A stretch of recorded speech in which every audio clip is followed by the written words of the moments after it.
मौसम समाचार में आपको स्वागत है। मौसम की लेटेस्ट खबरें पाने के लिए अभी सब्सक्राइब करें इसके टिप न्यूज इंडिया को। किस जिले से हम मौसम की जानकारी जानना चाहते हैं तो हमें कमेंट बॉक्स में जरूर बताएं। तो चलिए जानते हैं देश भर के मौसम का हाल।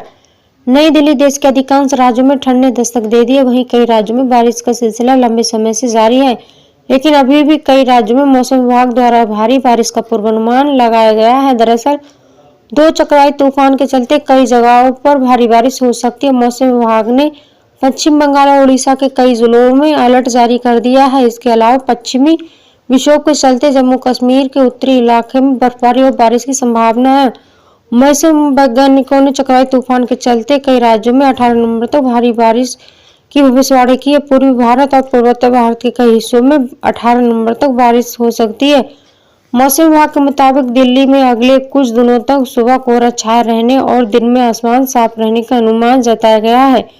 मौसम वैज्ञानिकों के मुताबिक राजधानी में अगले कुछ दिनों तक मिक्स मौसम रहने का अनुमान है। सर्द बढ़ने, सुबह तापमान में गिरावट दर्ज किए जाने के आसार है। वहीं आज के मौसम की बात करें तो स्काईमेट वेदर की रिपोर्ट के मुताबिक आज दक्षिणी पूर्व पश्चिम बंगाल के कुछ हिस्सों में मध्यम से भारी बारिश हो सकती है।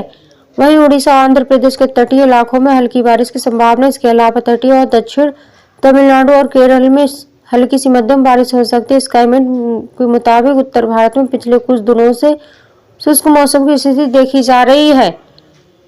वास्तव में उत्तर भारत के मैदानी इलाकों में कम से कम अगले 10 दिनों तक मौसम शुष्क रहेगा, क्योंकि मैदानी इलाकों में कोई महत्वपूर्ण शिष्ट देखने को उम्मीद नहीं है। एक कमजोर पश्चिमी विक्षोभ 19 नवंबर को उत्तर भारत की पहाड़ियों पर पहुंच सकता है, जो 20 तारीख को पूर्ण रूप से स्पष्ट हो जाएगा और 21 नवंबर को फिर से कम हो जाएगा। उत्तर प्रदेश में मौसम में एक बार फिर से बदलाव आने वाला है। आज शनिवार को एक नया पश्चिमी विक्षोभ सक्रिय होने जा रहा है, जिससे आने वाले दिनों में तापमान में गिरावट आएगी और ठंड का असर तेज होने लगेगा। फिलहाल 3-4 दिनों तक तापमान में कोई बदलाव नहीं होगा, लेकिन इसके बाद फिर से न्यूनतम तापमान में धीरे धीरे गिरावट आना शुरू होगी।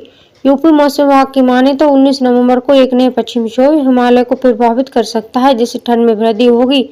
वेस्ट यूपी में इसका असर ज्यादा दिख सकता है। हल्का कोहरा भी सुबह नजर आ सकता है। यूपी मौसम विभाग की माने तो 18 नवंबर को प्रदेश के पश्चिमी और पूर्वी क्षेत्र में मौसम शुष्क रहने की संभावना है। इसके साथ ही दोनों ही हिस्सों में कहीं भी किसी तरह की कोई चेतावनी नहीं है। 21 और 22 नवंबर को भी पश्चिमी यूपी के साथ साथ पूर्वी यूपी में भी मौसम शुष्क रहने वाला है। इस तरह 18 से 22 नवंबर तक प्रदेश में किसी तरह की कोई चेतावनी जारी नहीं की गई, लेकिन तापमान में भी अगले 2 दिनों में 1 से 2 डिग्री सेल्सियस तक की गिरावट होगी और कोहरे के साथ ठंड और बढ़ेगी। पश्चिमी यूपी के असर से आने वाले दिनों में रात के बाद अब दिन में भी शीतलहर का असर देखने को लिए मिल सकता है। नवंबर अंत से मौसम में तेजी से बदलाव आने शुरू हो जाएंगे और दिसंबर में कड़ाके की ठंड पड़ेगी। मिलते हैं इसी प्रकार के एक नए वीडियो में, तब तक के लिए जय हिंद, जय भारत।